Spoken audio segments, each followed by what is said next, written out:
Hey everyone, Stefan here. I know it's been a while. I've been working on something which I'm going to show you in a bit, but this video is going to be about sculpting a head out of a sphere for beginners in Blender.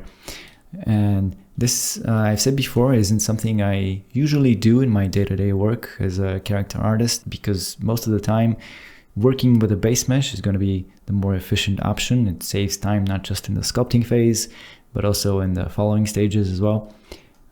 But if you're learning sculpting and anatomy, this is arguably the best exercise you could be doing. So that's what this video is going to be for. I'm going to walk you through everything from the basics of Blender to just get you started. If this is the first time you're opening up Blender, that's fine. So first, for sculpting, we're going to need a pen tablet. I'm using a pen tablet, not a screen tablet. A pen tablet is fine. I've been working on one professionally for a long time, and it's preferable that your pen tablet has some buttons. I don't know if you can see. So I have two buttons on my pen. Front one is going to be configured for middle mouse button. The back one is going to be right mouse click. But if you don't have any buttons on your pen, that's also fine. I'm going to show you some settings. If you open up Edit and then Preferences, the Input tab, there's this option here called Emulate 3-button mouse. So if you don't have any buttons on your mouse, this is going to emulate middle mouse with Alt and left click or left tap with your pen, which is important. I'm going to show you why in a sec. The only change I've made from the default settings is spacebar action is set to search instead of play. I'm not an animator. I don't have a lot of use for the play button. So that's pretty much it. And now the most basic interface things to know about, firstly, is manipulating your camera, which is going to be with middle mouse click. So it's going to be my first button on my pen, which is just pressing middle mouse, holding, and then moving the cursor around is going to rotate your camera. Shift and middle mouse click is going to be to pan the camera, and then Control and middle mouse click is going to be to zoom in and out. Now, all the other interface items we're going to go over as we go along, but at the very beginning, I want you to know that this is the Tools panel. So you got your tools over here. You can show and hide it with T, and then the N panel with N is going to have some settings for your tools, for your currently selected objects, and for your view. And I'm showing you these shortcuts because I remember when I was using some softwares for the very first time, maybe I pressed some shortcuts and something disappeared, and then we panic, we don't know what happened. So that's why it's important to be aware of these shortcuts. And the other one is Control Space, which is going to maximize your viewport, and Control Alt Space, which is going to maximize it even more. So if you ever press those by accident, now you know what happened and you don't have to write in the forums for help. Now, this video is going to be about sculpting, so let's get rid of this stuff because this isn't what we need to start sculpting. So press A and then X to delete everything. A is to select everything and X is to delete. Now, next, let's press Shift A, and from this menu, go into Mesh, add UV sphere, and we have our sphere. Now, next thing to do is to go into the sculpting layout. And you notice what happened is some new tools showed up. This is because we went into sculpt mode for the selected object. This is selected from up here. We were in object mode before, now we're in sculpt mode. There's a shortcut for it as well, which I'm going to show you. Now, the tools are quite a few, and at least in the very beginning, I think it's a lot better to drag this out. So I just clicked in the edge and dragged it out. And now we can see the names for all of these. And there's default shortcuts for those, but I don't like them because I think they're not as intuitive. So the way you set up your own is you can right click, assign shortcut. One is, for me, Sculpt Draw Brush.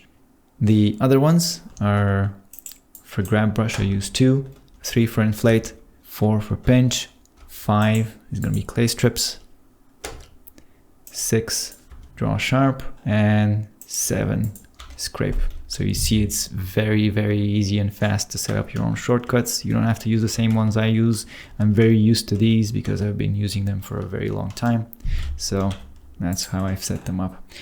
And the other one is very useful. It's going to be the mask brush, which let's set this to Shift 1. And the other important hotkeys to remember when sculpting is F is going to control the brush size. So press it once and it's going to let you go up and down in size. And then Shift F is going to be for changing the strength. So you see, you get a nice numeric value as well. And these are also up here or in here. There are a few places. So F and Shift F. And the other ones I use a lot are going to be the mode spy menu. So you can jump into edit mode and object and sculpt mode very quickly. And the other one is going to be the view spy menu, which is with the tilde key. So right, left, top, bottom, very quick and easy.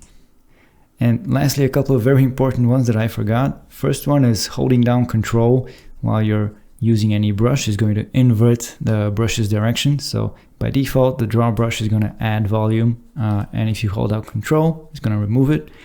The other one is when you hold down Shift, it's going to smooth out whatever you're doing. So it basically just temporarily switches to the smoothing brush while holding Shift. And that is going to be all of them for now. So back to the original recording. So now I can finally start sculpting. Let's go into sculpt mode. And the very first thing we want to do is turn on X symmetry up here at the top right. And let's go into right view. Now with the brush, roughly the size of the sphere, with the grab brush, let's go into the bottom left here at the very edge and just pull this down. And with a slightly smaller brush size, let's pull this out a little bit more. This is going to be our chin. From like a 3/4 view now, let's maybe make the brush a little bit larger again. And move this out, move this in rather. And I am moving the front a little bit more inwards than the back, because from the top view, the human head is slightly wider at the back than it is at the front. And now this is a very low poly geometry, and it's going to become an issue very, very quickly. Like it's nice to work with a low poly count in the very beginning, but this is quite low. So let's press R. This is a new shortcut. R is going to set our remesh density. So what this does is choose a density. You see the texel size with these little squares, and then we can press Control R to apply this, and our mesh is now remeshed with some more geometry, which is going to be the density that we just selected. Next, let's pick the pinch brush and start defining this tempo line here on the side. And that tempo line is going to go down. And then from here, it's going to go towards the chin. And this is going to define a nice front and side plane of our head. But what is this front and side plane? What defines them? Well, I'm glad you asked. So I've got, come on, okay, because I've got this model opened up, which is what I've been working on. And if we hide the hair, you can see how this line is defined up here, here on the side, and then this is going to be our zygomatic bone, and we have this line going down towards the chin. And this is defined by the skull and the muscles, the zygomatic muscles, and also some fat pads, but we're going to go into detail some other time with those. Now, let's make a representation of that. Grab brush again. Let's define the chin some more. Pinch brush. I like to also give a little bit of definition to the chin. Draw sharp brush with 6. You can see how handy these shortcuts become once you actually start working. Now we have this shape. Next thing I like to do, let's use another new shortcut, which is Shift A with a mouse here at the very bottom, roughly around the middle, maybe slightly further back, but around the middle. Shift A to start pulling out a circular mask, which is going to be very useful. You can probably guess what we're going to be using it for. Invert that mask with the A by menu, which is another new shortcut, very useful. So invert the mask and smooth it as well. And then let's go into right view again with the tilde by menu and use a tool which is down here, which is a move tool, and just move this down. And that's going to be our neck. Let's clear the mask, which is A and then right. Now this topology is kind of horrible, so let's press Ctrl R again to remesh. We still have the density from before, and the default are here, so you could change this from here, but honestly I never use this, so the shortcuts are definitely the better way to go. Using Shift again to smooth this out. Now this neck is kind of thin, so let's give it a little bit more volume, and for that here's a nice pro tip. This is maybe a slightly more advanced technique, but it is so useful that I think you should be employing it from the very beginning. And this is using projected fall off on the grab brush. What it lets me do is use this brush here on the very edge outside of the model and just pull it out. It's gonna let me increase the width of my neck while maintaining that outward curvature. So if I were using just the brush, the grab brush, and like try to pull this out, you see it kind of goes out and then in, and that's not what we want. So projected fall off, and there we go.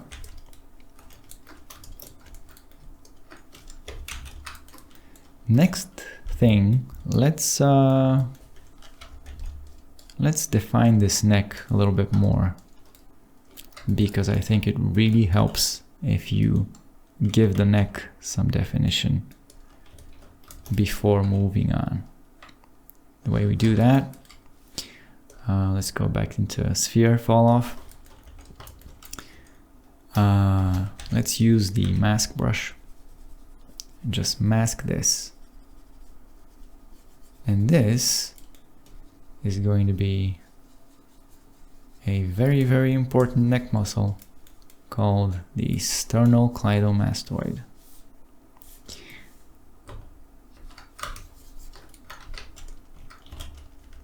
Which is this one. Connects to the sternum, the clavicle, and the mastoid process on the skull, which is why it's called the sternocleidomastoid.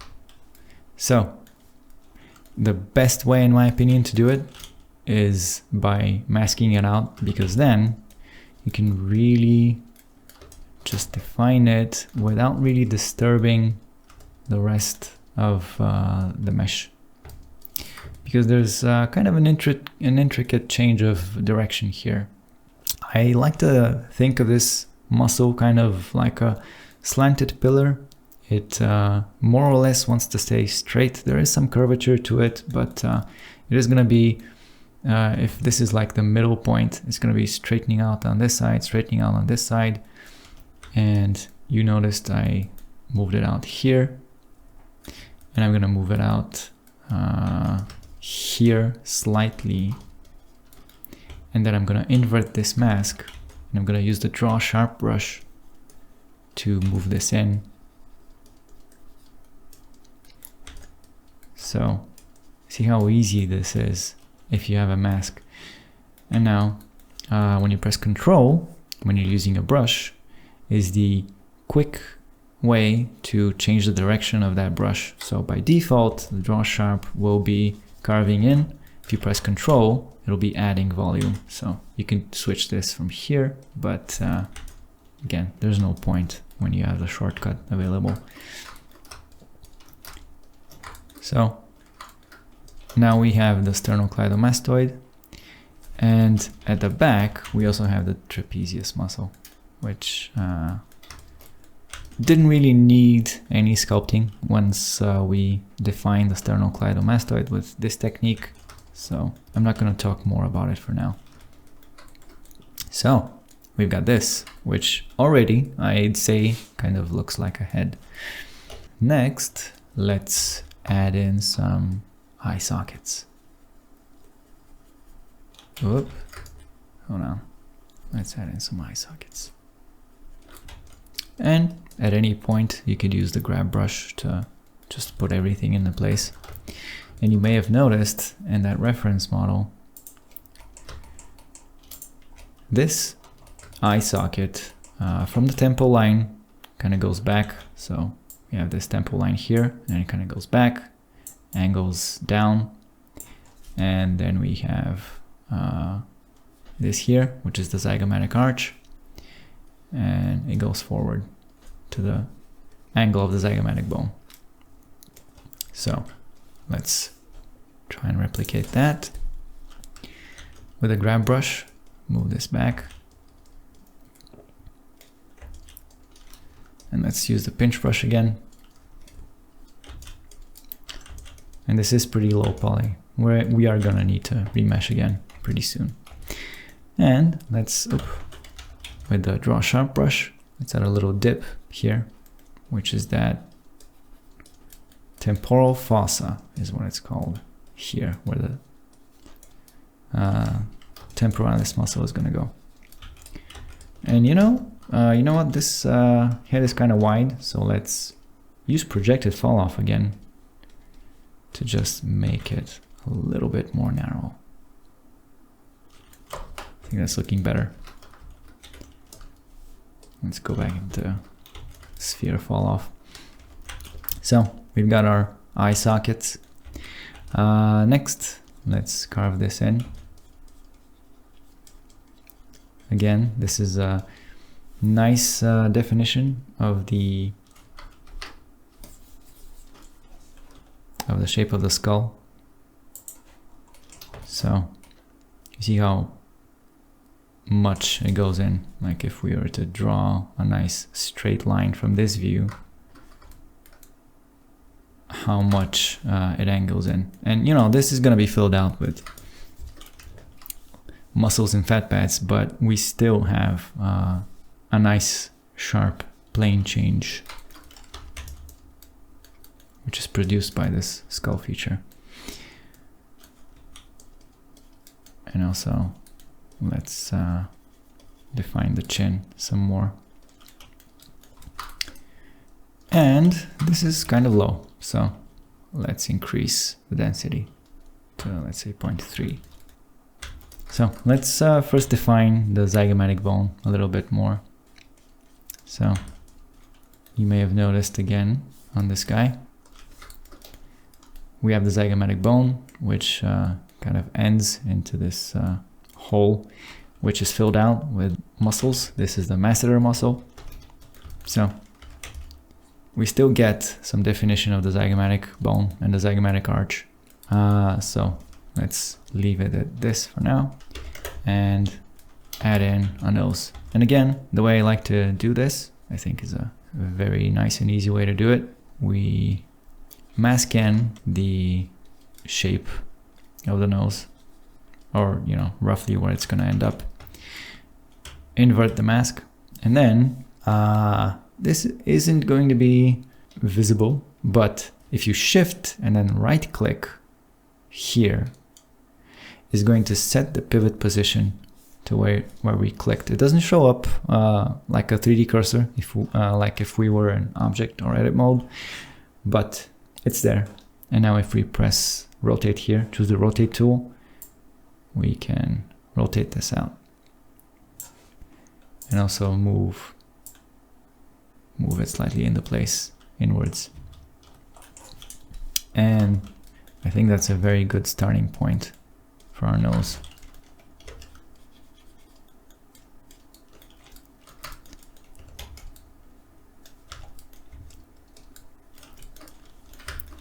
Next, let's add some ears. Once again, making good use of masking. Just a clean way of doing things.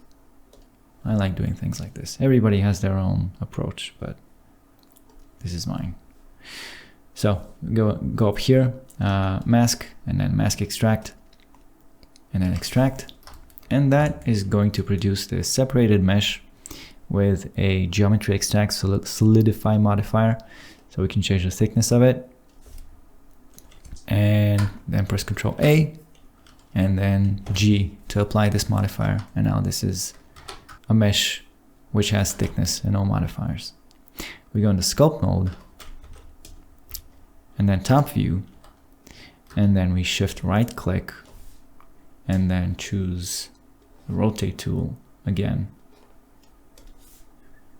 and rotate this out, and then use the grab brush and move this into place. And that is a very nice starting point for our ears. I'm not going to do much to these ears for now. Let's remesh them first. It's kind of jagged, so I can remesh it again.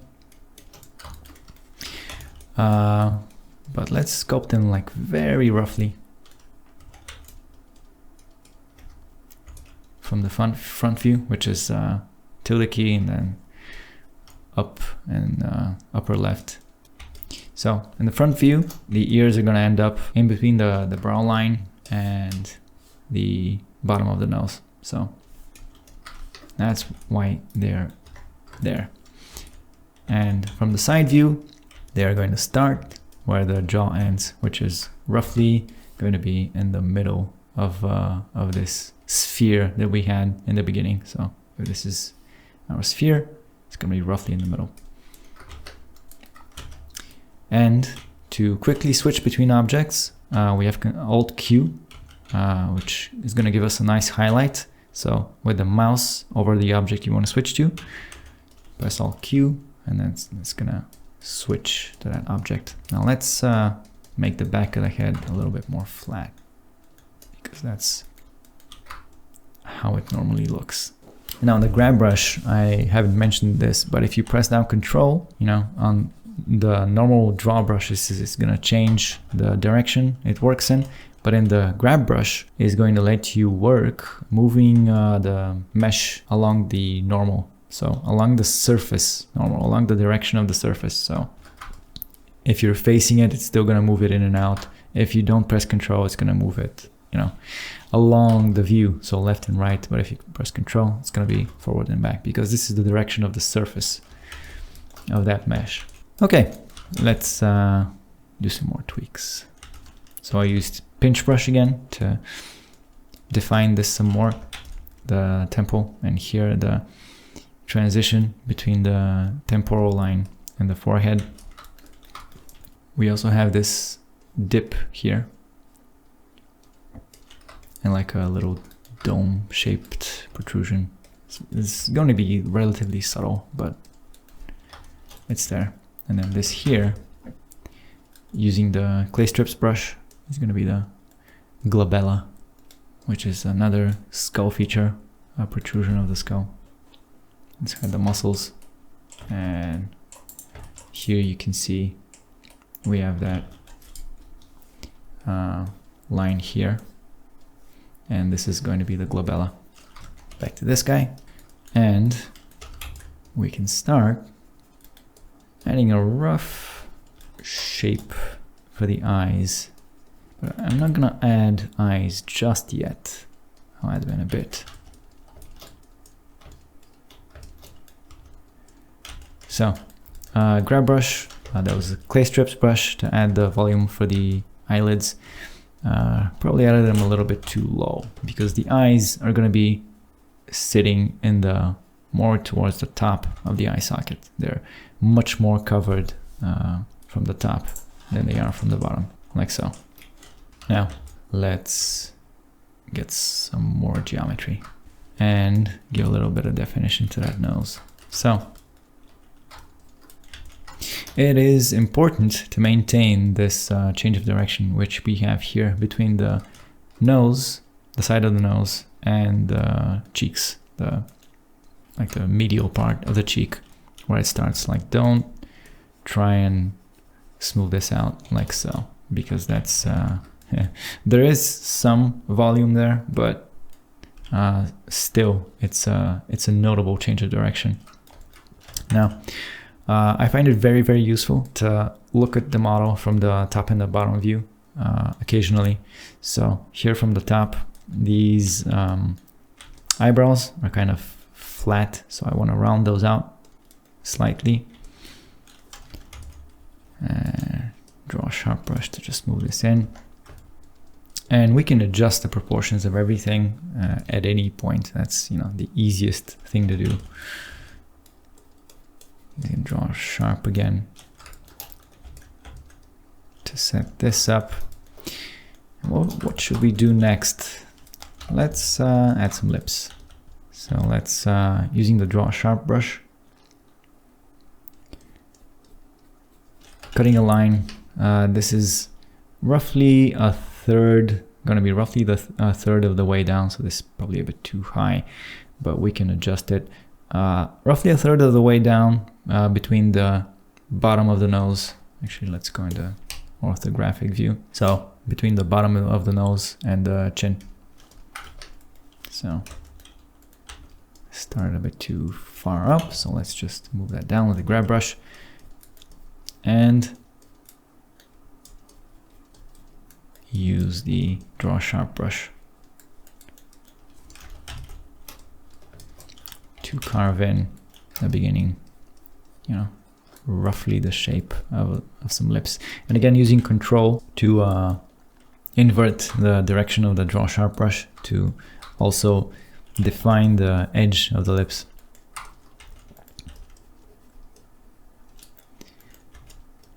And you may have noticed how rounded this shape is from, if you were to look at it from the bottom. It's very important to not make the lips too flat. We got that in the very beginning when we carved this in, which really just separates this rounded shape of the maxilla, as well as the, you know, as well as the zygomatic bone. And this is kind of jagged. Let's use this nice tool which we have. It's in Sculpt, and it's going to be sharpen, sharpen, sharpen. Or, you know, let's actually use the search. It's in there. It's in Sculpt. I just couldn't be bothered looking for it. And you saw I kind of smoothed it out, but it also got rid of the jaggedness. So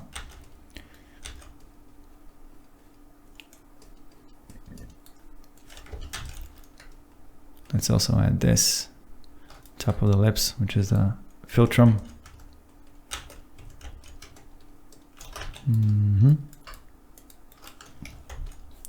Define it underneath,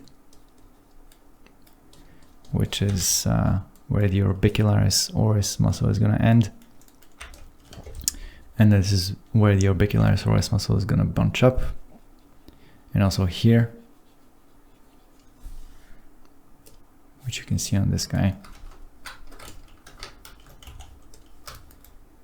This is the muscle, and this is where a lot of muscles connect into the orbicularis oris muscle. So we have this bunching up on the sides and this bunching up underneath. And this is kind of too bulged out. In fact, it's kind of weird without any features of the nose as well. But we'll get to those too.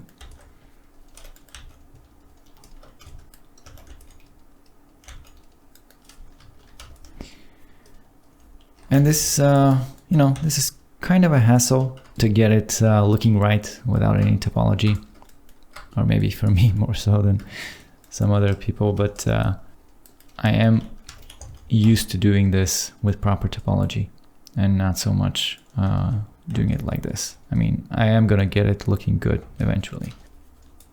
And it's okay, you know, it doesn't matter. It's not a competition of who's the fastest. You can have it looking terrible as you want it to look in the beginning, and that's fine. As long as you recognize that it needs more work, you're gonna finish it and it's gonna look good. So let's add in some nostrils.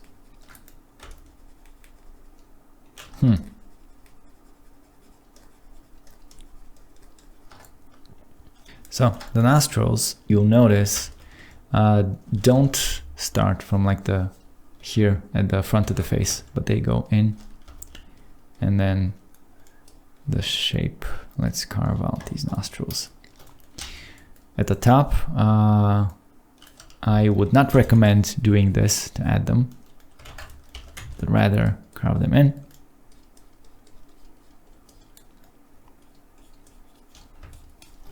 And then this is where some anatomy knowledge is going to come into play. This is going to be the cartilage, the frontal alar cartilage, the greater alar cartilage, and then this is going to be the lateral cartilage here, which is triangular. And then there's a muscle which goes across the nose. That's a pretty thin muscle, so it's not really important to remember it that much. And the greater alar cartilage is actually two pieces, which very close to each other. There we go. There it is. And then the nostrils have this fatty tissue which connects to the greater alar cartilage. And there's going to be, you know, all different shapes and sizes depending on the type of person you're sculpting. And it's very nice to define the bottom side of the nostrils as well. So don't have them like paper thin. They actually have a decent thickness. And this is actually another place which is nice for using a mask. So let's do this.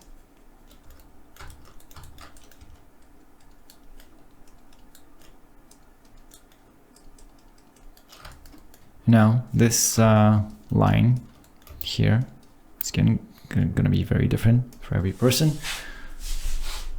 This is a nasolabial fold. We're just gonna start from here and roughly around here. And it isn't normally going to be, you know, in a neutral expression isn't going to be this prominent, but I am sculpting it now. Actually, let's keep it slightly prominent so we know where it is for now.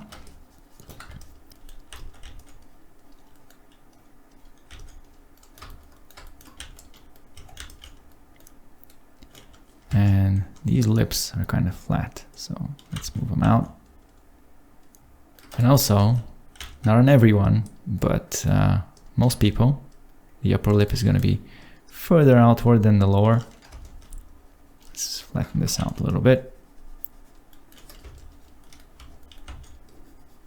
It's yeah, definitely going to need some more topology here to get this looking right.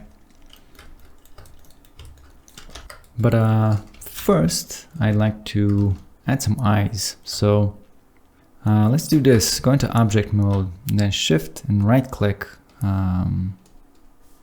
I think we have overlays hidden in sculpt mode, but shift right click is going to place your 3D cursor over there, which means the next object you create is going to be placed there. And let's press tab to go into edit mode and then scale it down. I like doing it like this so it doesn't retain any scale information. You can do it in object mode as well, it doesn't matter. Right view and then R90 to rotate it 90 degrees. And this is going to be our eye, which you may think is too small, but it is actually roughly the right size. And this is a mistake which I've seen even experienced professionals make. Eyes are a lot smaller than many people realize. This is how big they are. And you may have seen that the eye should be 5 times the width of the head, but that is actually the opening of the eye. It's not the eyeball. Starting from the outside edge of the eyelids should be 5 times with an eye in between. So the eyeball is not the size of the eye. It's maybe a little bit too small. We'll see. And as I said, a little bit further up, like in the top of the orbit. Let's move it this way. And let's also add MIR mirror modifier. And pick the mirror object as this head. And one last thing, let's press RZ for, let's say 4.5. So the eyes are going to be in a neutral expression. If you're not looking at something right in front of your face, going to be rotated slightly apart. So between 4 and 5 degrees is a good amount when you're doing like a neutral expression. Otherwise, your character is going to look, slightly cross-eyed. And now we can start carving in some eyelids. Whoop.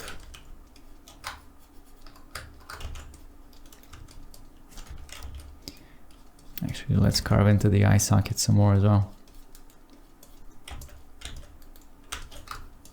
Now, I'll be honest, this is one of the trickier parts to get right when you don't have any topology to work with, because you see, just draw a straight line and you get the most jagged, horrid line. But it's gonna get there, don't worry. It's kind of wide in the middle, very, very wide.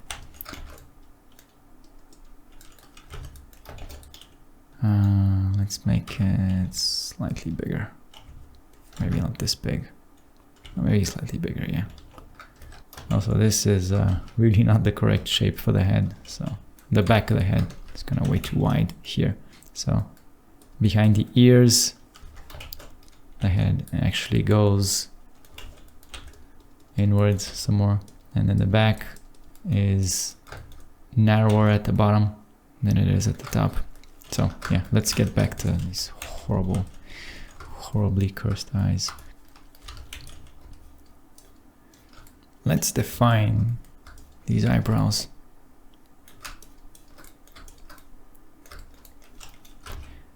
And also, let's move this back. Let's move this in.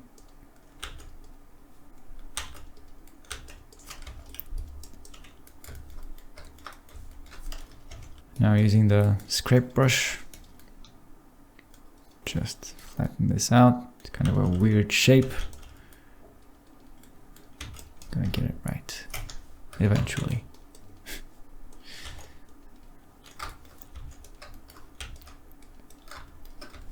And now this is kind of bulging out a little bit too much.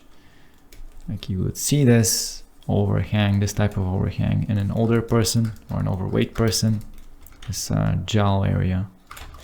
But that is not what we are making right now. So let's make this nice and flat.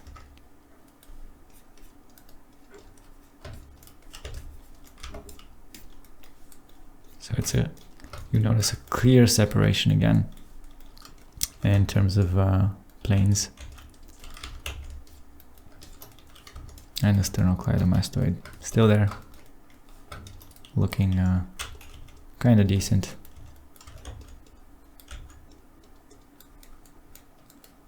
And let's actually go into projected fall off, because this actually needs to be a little bit more like this. You notice it's not exactly the same on both sides, even though we have symmetry turned on. It's an issue with the remesh that we're using, it doesn't always remesh it with the exact same topology. I mean, not always. It never remeshes it with the exact same topology on both sides. So these kind of things make it look slightly different on both sides because the brushes are affecting the mesh slightly differently because it's a different mesh on both sides.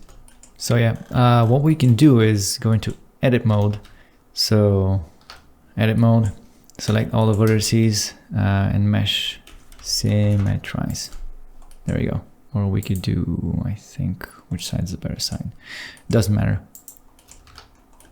And now we have the same topology on both sides. We could move this out some more.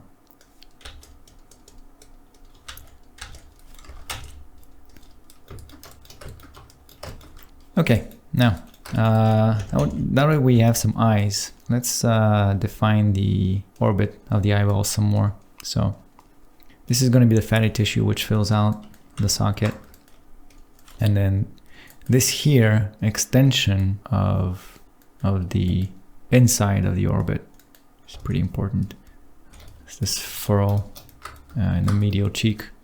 So this is going to really separate our cheekbone, and the cheekbone is way too prominent right now, so it looks very weird. So let's move it inward. Now we can define this here. Zygomatic arch is gonna go outwards some more. Again, if you look at the reference model here, so we have the zygomatic. You can see the zygomatic bone, the corner of it is around here, but then it goes way out and then it reaches here where the hole for the ear is. So that's where the ear is gonna go. And this hole here is where the zygomatic muscle, the temporalis muscle goes in, and it attaches down here in the jaw.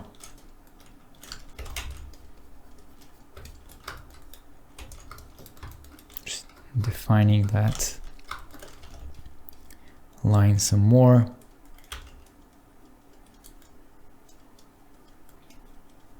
And then here, the top.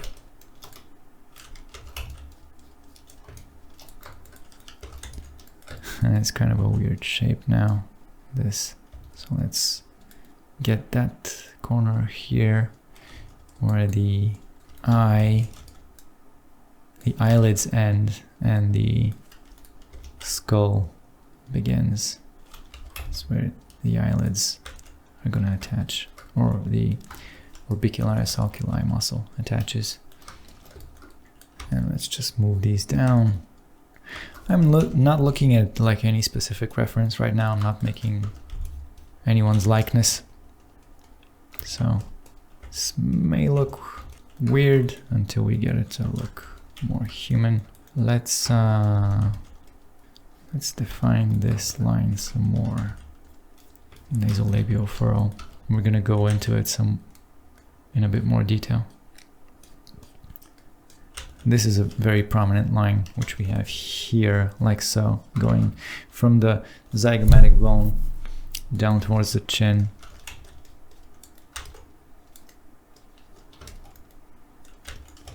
And this is kind of difficult to explain at the same time as I'm working on it. It's again something I've not been doing like at all.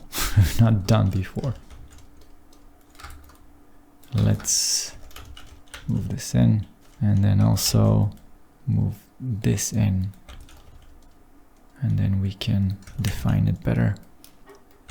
Because right now it's a bit too abrupt, you know, it's kind of starting to look a lot more like an old man with weirdly shaped eyes. And this is looking somewhat better. Zygomatic arch, kind of a weird shape. So let's fix that. Now let's, oh, this may be a bit too high, or maybe not. No, that's okay.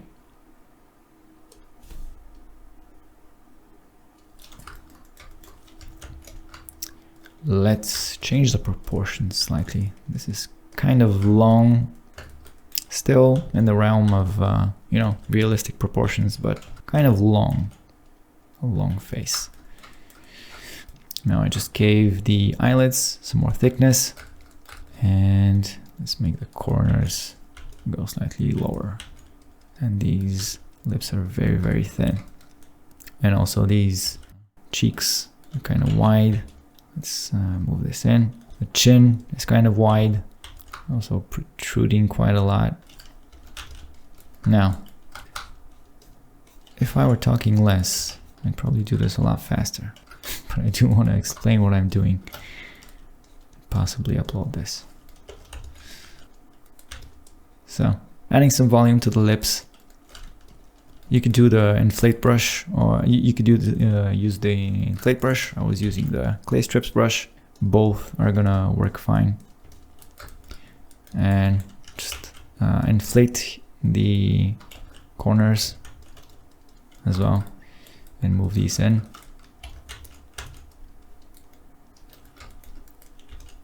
Now the bottom of the nostrils.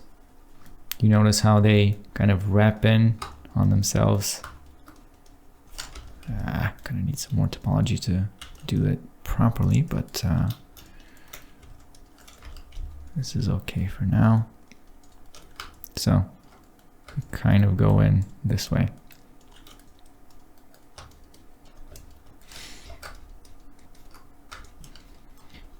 Some people are gonna have like a distinctly separated greater alar cartilage at the front. Some people don't. Depends on your reference. A lot of the time, you know, it's not going to be this defined. A lot of the time this is going to be much more smooth. In fact, this is maybe a little bit too defined.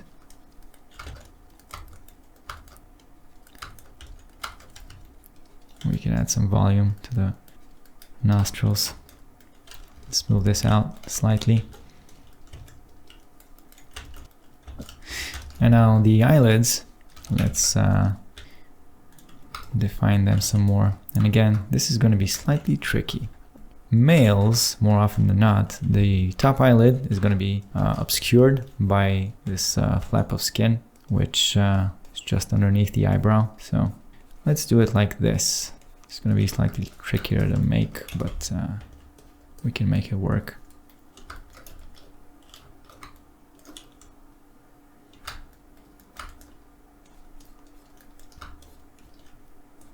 So I'm using the draw sharp brush mostly. Gonna move it down. Make it cover the eyelid some more. And this is tricky. This might take me a couple of tries to get it to look good.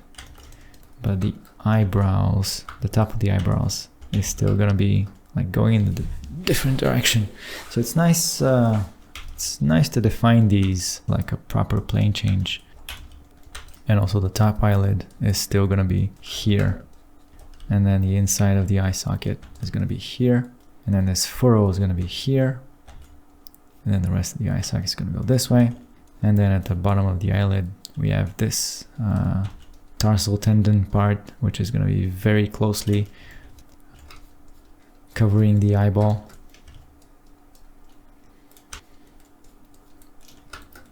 And also, this is slanted too much outward. It's kind of weird. Let's do, is this going to work? Yeah, it's kind of gonna work.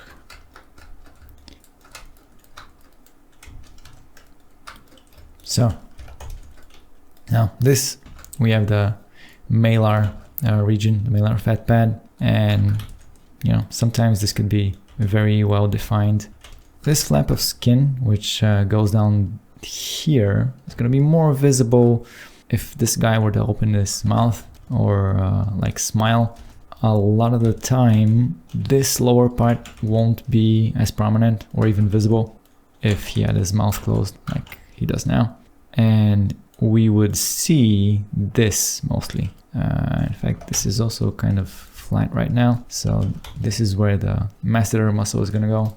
and this is where the buccinator muscle goes, and also there's a fat pad on top of it. And this is running kind of long, so I'm not going to refer to the reference model as much. I'm going to talk about it whenever I can. So this is going to be the top of the cheekbone. This is the separation of the cheekbone and the orbit of the eye. And we have our zygomatic muscle, we have our temporalis, we have our eyelids, which could use some more work, really.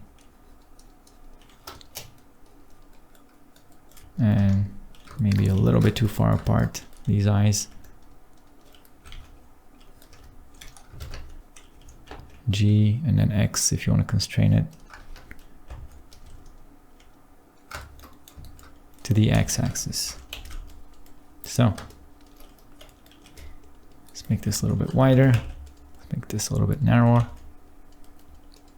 And actually just remembered I have another scene open, which is a model I made yesterday, which is the planes of the head. So here I've made everything more abrupt. So this furrow, which I was talking about, is sometimes going to be very visible. Sometimes it's going to be very covered with a fat pad, so it's not going to be very prominent at all or even visible. This line, I've accentuated it some more over here, but again, a lot of the time in this kind of expression, you may not even see this one. What else? We have the same structure here, the skull, the temporalis, the zygomatic arch, which is moving out on the side, the nose with a greater alar cartilage and the fibrofatty tissue on the sides for the nostrils, and I still didn't finish the eyes on this guy. And here we have the masseter muscle as well. So let's try and finish this time.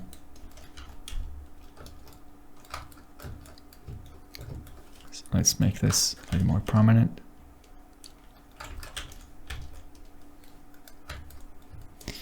And right now, everything is kind of exaggerated. On a real person, maybe everything's gonna be a little bit smoother.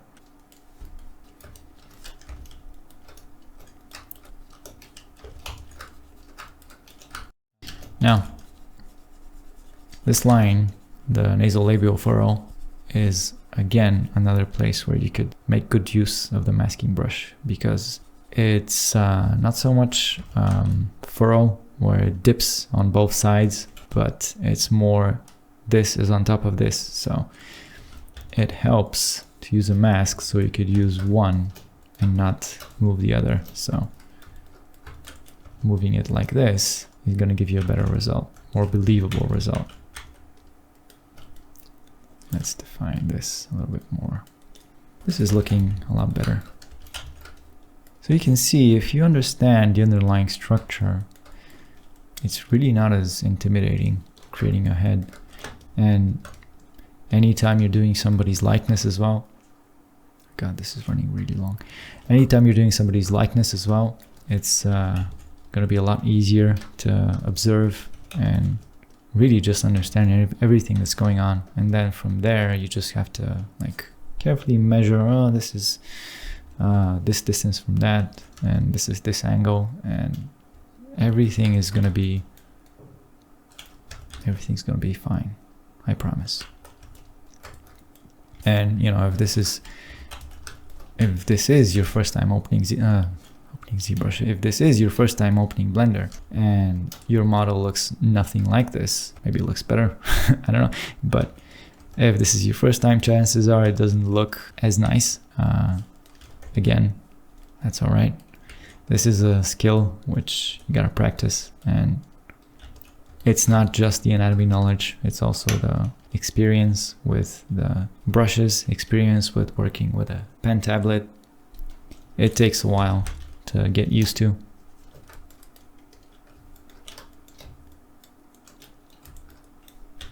So yeah, let's say this guy has some eyebrows as well. That's where they're gonna go. I swear to God, the clay strips brush in Blender is kind of weird, especially the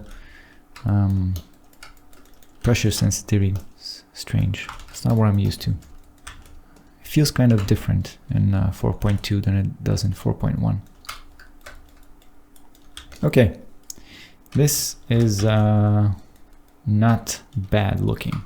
So let's quickly go over the proportions, the general rule of thumb, which is going to vary across people. Obviously, it's going to be very different for everyone, but eyes should be roughly in the middle.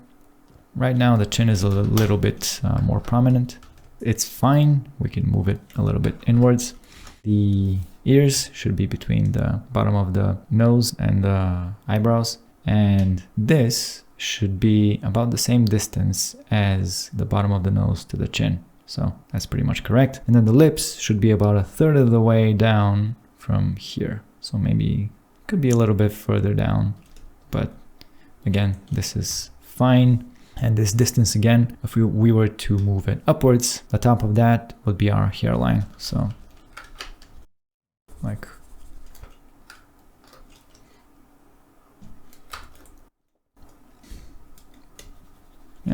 you know what, let's leave it like this. Like he has like I don't know what this type of hairdo is called, like the slicked back hair. And the ears, let's finally give them some attention as well. It's kind of funny having these low poly ears on this detailed model, or not detailed, but not nearly as rough.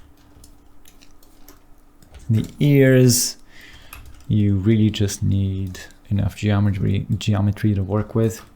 And then here, let's do auto masking by front faces only in the brush. And just move this out. Did that work? That worked, yes. And then press Alt H. I pressed H, by the way, to hide the head, and then Alt H to unhide it in object mode. So the back of the ear, not too worried about the back of the ear. Let's do the front of the ear. So let's roughly do the helix.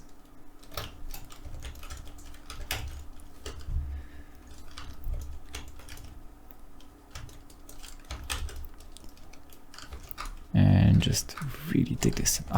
That clay strips brush is just weird. It seems very different from 4.0. I know, also from ZBrush. Now, that's looking okay. Let's dig this in some more. Now let's do the anti-helix, which is the inside, that Y shape we have, like inside here.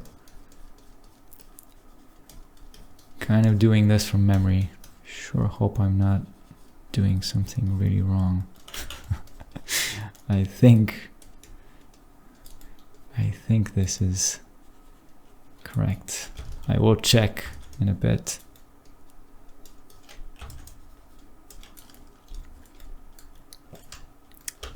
And here, this wraps in and then goes into here. And actually we still need some more geometry to do this properly. It's probably not as deep as it should be. Maybe now it is. And these two kind of end up together at the bottom.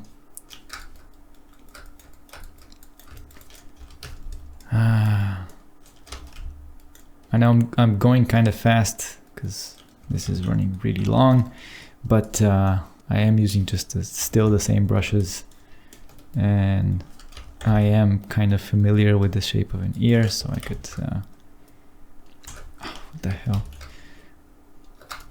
As soon as you press a little bit harder with that clay strips brush, it suddenly starts from like here, suddenly becomes enormous.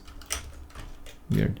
So this is gonna be the ear hole, which now it's kind of going into the other mesh.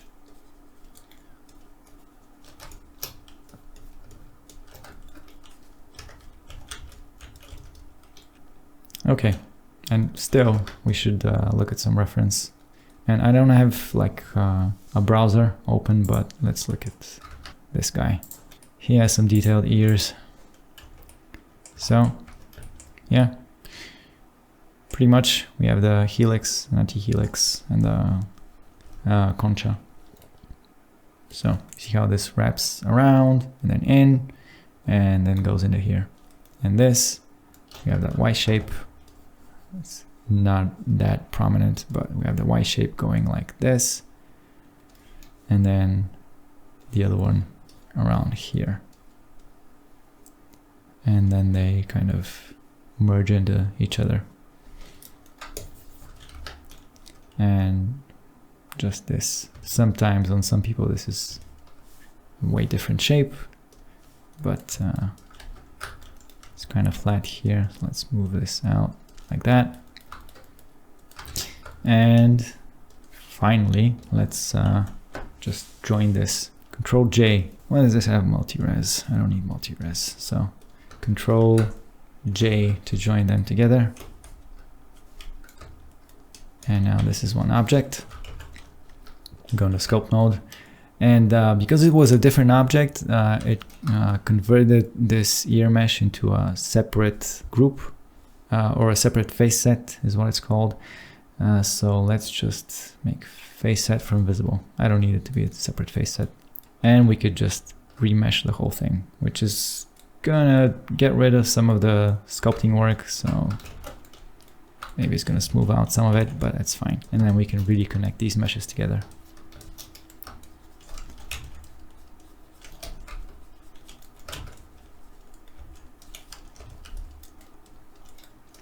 And yeah, I'm not gonna, the back of it, it's not gonna be perfect.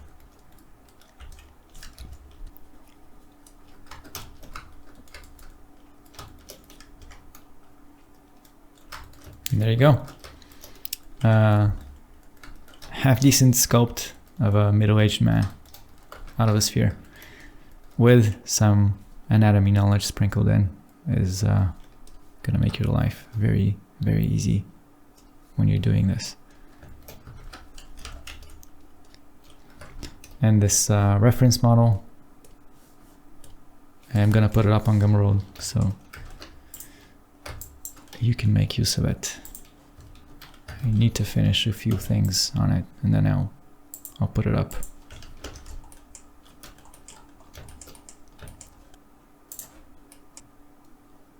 So I do hope this was helpful.